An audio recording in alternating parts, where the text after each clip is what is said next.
wax kastoo si fudud lagu helaa ma waaro wax kastoo si fudud loo gaadhaa macnaha dhabta ah ee uu leeyahay marka shayga lagu bixiyo qadarka iyo safarka ay ahayd in la maraa male qof kasta milix baa u qoyan qof kasta qabyo noloshiisa u dhex taalla baa jirta qofna ma aragtid qabyada u taal qofna kuma tuso qabyada u taal because we live in a delusional world we live in a world that's so fake qof walba uu rabo inuu ku tuso inta yare u hagaagsan iyo inta yare u nool waxaad moodaysaa in cid kastoo kala tagtay adiguna aad hadhan tahay waana waxyaabaha qofka ku sababa inuu wax weyn intuu iska damco inuu berri gaadho rabo dhalinyarada kale Soomaalida dunida wacdaraha ka dhigtay falkalaan wax ka bartaan xiriidha samaystaan wax isla dhistaan wax kala bartaan waan u baahan anigu waxyaabaha macnaha iyo labadaas ka mid ah anigu Maxamed Cumar Axan waxyaabaha real value galiyay ee fahmadeyda furay ee aqliyadeyda furay ee ii saamaxay inaan si kooban u fikir waayo si ballaaran u fikiro fursado waaweyn aan taabto ii saamaxay waxa koow ka mid ah dadaan ku daydaan adigu haddaad boojkii koobaad ee noloshaada maanta marayso in qof page-kii kontonaad maraya tusaale ahaan aad ku qiyaastaa wuxuun baad ka dhaxli niyad jab iyo isku buuq iyo maaragtay frustration baad ka dhaxli qofna qofka kale kuma qiyaasno qof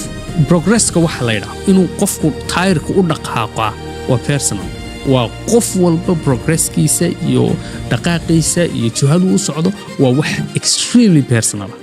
maaha wax generic wax iska guudguud oo qof walba loo odhan karo maaha oo dadka la isku qiyaas kara maaha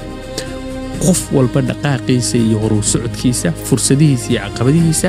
qorshihiisa iyo qabyadiisa wuxuu gaadhay iyo wuxuu ku fashilan yahay waxa ka dhimanaya wuxuu haysto qof walba way kala duwan tahay qof walba iskiis ku qiimeyn kara mooyaane qofna qof laguma dhararin karo waayo noloshu waa safar qof walba safar gooniya buu ku jiraa nolosha dhexdeeda